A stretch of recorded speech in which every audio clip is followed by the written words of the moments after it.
வணக்கம். இந்த உலகத்துல போலிகள் மலிவா கிடைக்கிறதுனாலயோ என்னவோ தெரியலங்க, உண்மையினுடைய மதிப்பு நிறைய பேருக்கு தெரியறதே கிடையாதுங்க. போலியா நடிக்கிறவங்களுக்கு, நேரத்துக்கு தகுந்த மாதிரி ஒரு பேச்சு பேசுறவங்களுக்கு, பச்சோந்தி மாதிரி தன்னுடைய கேரக்டரை மாத்திக்கிறவங்களுக்கு, இப்படிப்பட்ட மனுஷங்களுக்கு தான் இந்த வாழ்க்கையில இன்னைக்கு இருக்கிற காலகட்டத்துல மதிப்பு அதிகமா இருக்கும். வர இடத்துலலாம் தாங்குன்னு தாங்குவாங்க. ஆனா உண்மையா இருக்கிறவங்களுக்கு, உண்மையா பேசுறவங்களுக்கு, யார் மனசையும் ஹர்ட் பண்ண கூடாதுன்னு நினைக்கிறவங்களுக்கு பாத்தீங்கன்னா மதிப்பே இருக்காது. இந்த உண்மை, இது உண்மை அப்படின்னு நீங்க உணர்ந்தீங்கன்னா மறக்காம கமெண்ட் பண்ணுங்க. இங்க எப்போதுமே உங்களோட வாழ்க்கையில ஊமையாவே இருந்துடாதீங்க. அப்படி இருந்துட்டீங்கன்னு வச்சுக்கோங்களேன், இந்த வாழ்க்கையும் உங்களை சுத்தி இருக்கிறவங்களும் உங்களை ஊமையாவும் மாத்திருவாங்க, ஊனமாவும் மாத்திருவாங்க. ஸோ உங்களால பேச முடியும், உங்க பக்கம் நியாயம் இருக்கும் அப்படிங்கிறதையே நிறைய பேர் மறந்து போயிடுவாங்க. முடிஞ்ச வரைக்கும் பேச வேண்டிய நேரத்துல, பேச வேண்டிய இடத்துல பேசிருங்க. தும்ப விட்டு வாழை பிடிக்கிறதுன்னு சொல்லுவாங்க, அது வேஸ்ட் ஆஃப் டைம். ஸோ நீங்க பேச வேண்டிய இடத்துல பேசாம அதை விட்டுட்டு பின்னால நீங்க எத்தனை தடவை பேசினாலும் அது எந்த 10 பைசாவுக்கு பிரயோஜனம் கிடையாது அப்படிங்கிறத ஞாபகம் வச்சுக்கோங்க. இங்க தேவைக்கு மேல பணமும், திறமைக்கு மேல புகழும், உழைப்புக்கு மேல பதவியும் கிடைச்சிருச்சுன்னு வச்சுக்கோங்களேன், அந்த மனுஷனுக்கு கண்ணுல படுற அத்தனையும் சாதாரணமா தான் தெரியும் அப்படிங்கிறது தான் உண்மை. அதை புரிஞ்சுக்கோங்க.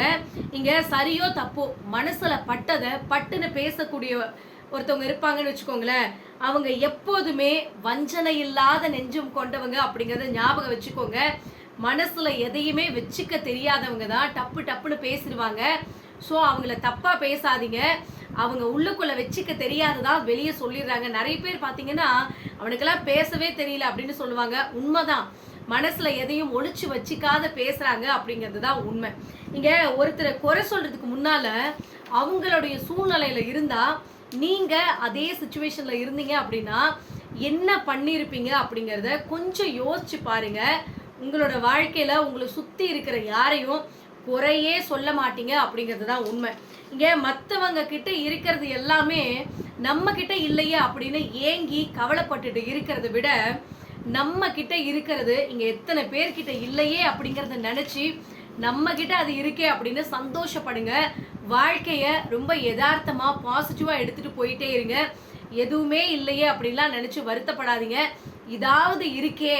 இந்த வாழ்க்கை எத்தனை பேருடைய கனவா இருக்கு தெரியுமா? இன்னைக்கு நம்ம வாழ்ந்துட்டு இருக்க வாழ்க்கை நிறைய பேரோட வாழ்க்கையில நாம இப்படிலாம் வாழ மாட்டோமா அப்படின்னு நினைக்கக்கூடிய கனவா கூட இருக்கலாம். அதனால இந்த வாழ்க்கை ஒன்றும் சலைச்சு போனது கிடையாது, எதுக்கும் விட்டது கிடையாது.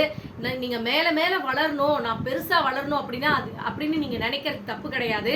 அதுக்காக நீங்க உழைக்கணும், அதுக்காக கஷ்டப்பட்டீங்க அப்படின்னா அந்த வாழ்க்கையை நீங்க அடைய முடியும். ஆனா நான் அப்படி இல்லையே அப்படின்னு நினைச்சுக்கிட்டு வருத்தப்பட்டுட்டு உட்கார்ந்துக்காதீங்க அப்படிங்கிறது தான் நான் இன்னைக்கு சொல்றேன். அதே மாதிரி கடந்து போனவைகளை நின்று நீங்க திரும்பி பார்க்கும்போது தான் உங்களுக்கு ஒரு விஷயம் புரியும். இவ்வளவு நாள் எவ்வளோ ஏமாளியா இருந்திருக்கிறோம், எத்தனை விஷயங்கள்ல ஏமாந்துருக்கோம். ஏமாளியா இருந்ததை விட கோமாளியா இருந்திருக்குமே. நிறைய பேர் நம்மளை யூஸ் பண்ணிட்டு போயிருந்திருக்காங்க, வச்சு செஞ்சிருக்காங்க அப்படிங்கிறத கொஞ்சம் தூரம் போனதுக்கு அப்புறம் நீங்க திரும்பி பார்த்தீங்கன்னா தான் தெரியும். உங்களை எல்லாருமே யூஸ் பண்ணியிருப்பாங்க, ஆனா நீங்க மட்டும் யாரையுமே யூஸ் பண்ணியிருக்க மாட்டீங்க. உங்களோட வாழ்க்கையில நீங்க உங்களுக்காக எதையுமே அங்கே செஞ்சிருக்க மாட்டீங்க அப்படிங்கிறத நீங்க திரும்பி பார்த்தீங்கன்னா தான் உங்களுக்கு புரியும். உங்களோட வாழ்க்கையில கொஞ்சம் உட்கார்ந்து நிதானமா பின்னோக்கி யோசிச்சு பாருங்க. நீங்க எப்படி இருந்திருக்கீங்க அப்படிங்கிறத வச்சுக்கிட்டு ஃபியூச்சர்ல நாம எப்படியெல்லாம் இருக்கக்கூடாது அப்படிங்கிறத தெரிஞ்சுக்கோங்க.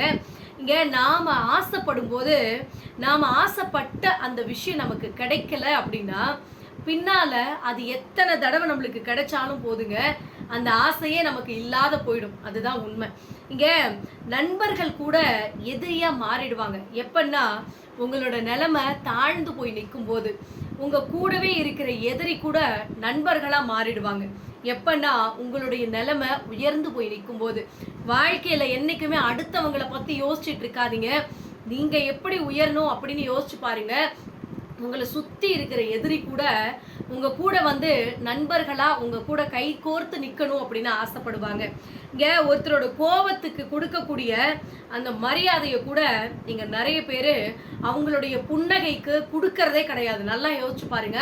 ஒருத்தவங்க கோவக்காரங்க அவன் வந்து டப்புன்னு பேசுவான் அப்படின்னா அவனுக்கு அப்படியே மரியாதை கொடுப்பாங்க. அவங்க சிரிச்சுக்கிட்டே இருப்பாங்க, எதையுமே யதார்த்தமா எடுத்துக்குவாங்க. அப்படின்னு இருக்கக்கூடிய அந்த கேரக்டர் இருக்கக்கூடிய அந்த மனுஷங்களை பார்த்தீங்கன்னா அவங்களுக்கு சரியா ரெஸ்பான்ஸ் கொடுக்க மாட்டாங்க. இதுதான் இன்னைக்கு இருக்கக்கூடிய உலகம். அதனால நான் என்ன சொல்றேன்னா, எல்லா இடத்துலையும் சந்தோஷமா இருங்க. ஆனா எல்லா இடத்துலையும் சிரிச்சுக்கிட்டு கேஷுவலா இருக்கிறேங்கிற பேர்ல லொடலொடன் பேசிக்கிட்டே இருந்தீங்க அப்படின்னா கண்டிப்பா அந்த இடத்துல உங்களுக்கு மரியாதை குறையும் அப்படிங்கிறது தான் உண்மை. என்னோட சொந்த அனுபவத்துல சொல்றேன். நான்லாம் பல தடவை அனுபவிச்சு என்னுடைய அனுபவத்துல தான் உங்ககிட்ட சொல்றேன்.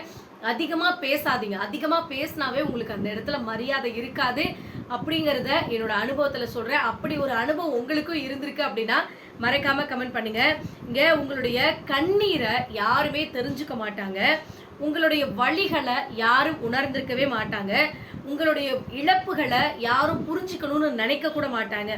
ஆனா இவங்க எல்லாரும் என்ன பண்ணுவாங்கன்னா, உங்களுக்குள்ள இருக்கக்கூடிய அந்த குறைகளை குற்றங்களை மட்டும் பட்டியல் போட்டு உங்களை சுத்தி இருக்கிற எல்லார்கிட்டையும் கத்தி கத்தி விமர்சனம் பண்ணுவாங்க. இவங்க கிட்ட இவ்வளவு குறை இருக்கு, இவன் இந்த தப்பு பண்ணிட்டான் அப்படின்னு எல்லாத்துக்கிட்டையும் சொல்றவங்க என்னைக்காவது நீங்க பட்ட கஷ்டத்தை எடுத்து வெளியில சொல்லியிருக்காங்களா? யோசிச்சு பாருங்க. இதை எதுக்காக இந்த இடத்துல நான் சொல்றேன்னா, உங்களை சுத்தி இருக்கிறவங்க நீங்க வாழ்ந்தாலும் சரி நீங்க தாழ்ந்தாலும் சரி உங்களை விமர்சனம் பண்ணிக்கிட்டே தான் இருப்பாங்க. அதையெல்லாம் தூக்கி அப்படி குப்பையில போட்டுருங்க. அவங்க எல்லாம் இன்னைக்கு பழி சொல்ற எல்லாருமே உங்க வாழ்க்கையில நீங்க வாழ்றதுக்கு வந்து வழி சொல்ல மாட்டாங்க.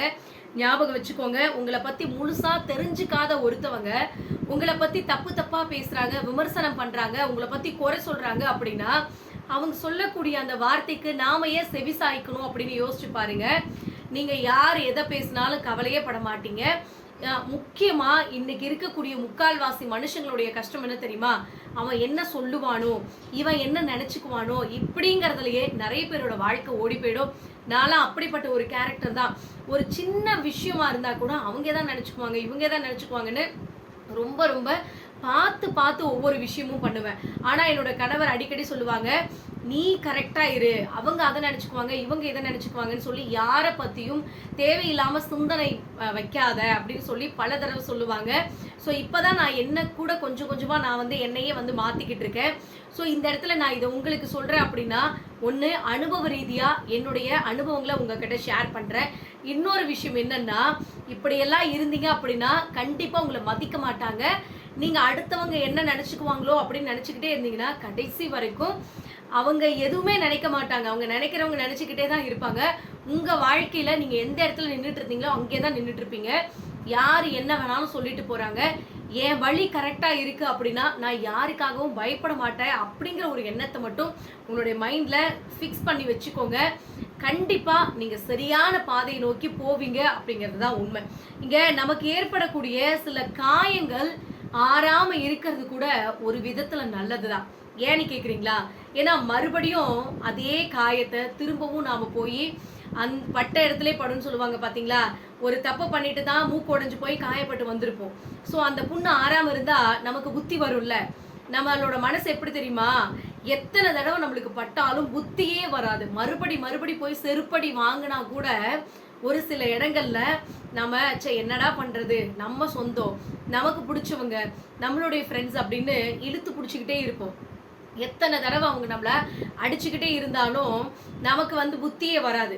ஆனா ஒரே ஒரு விஷயம் சொல்றேங்க, மறுபடியும் அந்த பட்ட காயம் இருக்கு பாத்தீங்களா, அதை நினைச்சு பார்த்துக்கோங்க. அப்பதான் மறுபடியும் ஒரு முறை உங்களோட மனசுலயும் சரி உங்களுடைய உடம்புலையும் சரி காயம் ஏற்படாம இருக்கிறதுக்கு இது ஒரு அவேர்னஸ் மாதிரி ஞாபகம் வச்சுக்கோங்க. இங்க வெளியில சிரிக்கிறவங்க எல்லாரோட மனசுலயுமே வலிகள் இருக்கு, ஞாபகம் வச்சுக்கோங்க. அந்த வலிகளை மறைச்சுக்கிட்டு யார் ஒருத்தர் சிரிச்சுக்கிட்டே தன்னுடைய வாழ்க்கையை கடந்து போறாங்களோ அவங்க தாங்க உண்மையான திறமசாலி, அவங்க தான் உண்மையிலேயே வலிமையானவங்க அப்படிங்கறத ஞாபகம் வச்சுக்கோங்க. எல்லாரோட மனசுலயும் கஷ்டங்கள் இருக்கத்தான் செய்யும். யோசிச்சு பாருங்க, யாருக்கு தான் இங்க கஷ்டம் இல்லை? வெளியில பாக்குறதுக்கு உங்களுக்கு தெரியல, அவன்லாம் ஜாலியா இருக்கான், அவங்கெல்லாம் பயங்கரமா ட்ரெஸ் பண்றாங்க, வெளியில போறாங்க, ஜாலியா சுத்துறாங்க, ரெஸ்டாரண்ட் போறாங்க, ஐஸ்கிரீம் சாப்பிட்றாங்க, எல்லாரும் இந்த ஸ்டேட்டஸ் வேற வச்சு விட்டுறாங்களா, அதெல்லாம் பார்த்தா ஐயோ அவங்கெல்லாம் ஜாலியா இருக்காங்களே, அதுலயே நம்மளுக்கு டென்ஷன் ஆயிடும். அப்படியெல்லாம் தயவு செஞ்சு இருக்காதீங்க.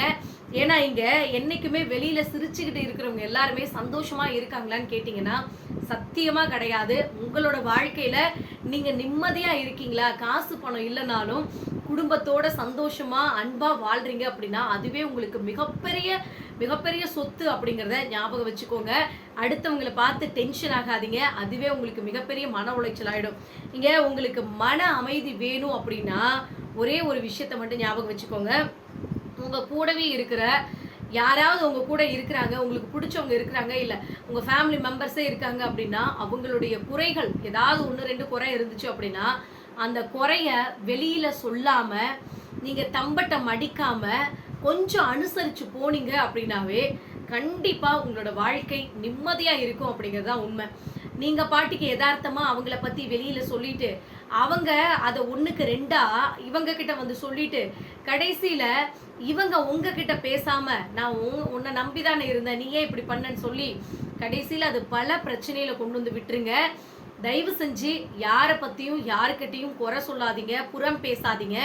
இப்படி பேசுறதுனால அந்த நேரத்துக்கு நம்மளுக்கு ஒரு என்டர்டைன்மெண்ட்டா இருக்கலாம், மறுபடி நீங்க திரும்பி பார்த்தீங்கன்னு வச்சுக்கோங்களேன் அது உங்களுக்கே பிரச்சனையா வந்து முடியும். இன்னும் முக்கியமான ஒரு விஷயம் என்னன்னா, யாராவது உங்ககிட்ட மற்றவங்களை பத்தி வந்து புறம் பேசுறாங்க அப்படின்னா தயவு செஞ்சு நம்பாதீங்க அவங்கள. ஏன்னா அவங்க உங்ககிட்ட வந்து பேசுறாங்க அப்படின்னா நாளைக்கு உங்களை பத்தி மற்றவங்க கிட்டையும் போய் புறம் பேசுவாங்க அப்படிங்கிறது தான் உண்மை. இதுதான் மனுஷனுடைய இயல்பு. அதனால யாருக்கிட்டையும் உங்களை பத்தியும் ஷேர் பண்ணாதீங்க, நீங்களும் யாரை பத்தியும் தெரிஞ்சுக்கணும்னு நினைக்காதீங்க, மற்றவங்களுடைய குறைகளை பத்தி தம்பட்டம் அடிச்சுக்கிட்டு இருக்காதீங்க, அது உங்களுக்கு தான் கடைசியில கெடுதலா வந்து முடியுங்க. இந்த வீடியோ பதிவு உங்களுக்கு பயனுள்ளதா இருக்கு அப்படின்னா மறக்காம கமெண்ட் பண்ணிடுங்க, ஷேர் பண்ணுங்க, லைக் பண்ணுங்க, சப்ஸ்கிரைப் பண்ணிட்டு ஆல் அப்படிங்கிற அந்த பட்டனை வந்து கிளிக் பண்ணிடுங்க. இதே மாதிரி வேற ஏதாவது டாபிக்ல வந்து உங்களுக்கு வீடியோஸ் போஸ்ட் பண்ணணும் அப்படின்னா மறக்காம சொல்லுங்க, கண்டிப்பா போஸ்ட் பண்றேன். நன்றி, வணக்கம்.